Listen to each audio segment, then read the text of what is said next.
একটা ব্যাপার নিশ্চয়ই খেয়াল করেছেন যে কারো কাছ থেকে যদি কোনো মেসেজ না আসে, কোনো কল না আসে, কোনো নোটিফিকেশন না আসে, সেটা কিন্তু একটা নীরব বার্তা। মানে সবকিছু বন্ধ হয়ে যায় কিন্তু একটা নীরব বার্তা তারা আমাদের জন্য ছেড়ে দেয়।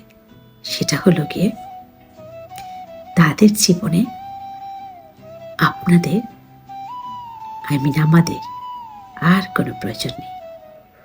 বুঝতে পারছেন? তারা এই বার্তাগুলো দেয় এই জন্য যে তাদের জীবনে আমাদের মতো মানুষের আর কোনো প্রয়োজন নেই। কারণ তাদের কাজ হয়ে গিয়েছে। এই টাইপের মেন্টালিটির মানুষদের কাছ থেকে ৫০০ হাত দূরে থাকা দরকার। ৫০০ হাত না, ৫০০ কোটি হাত দূরে থাকা দরকার।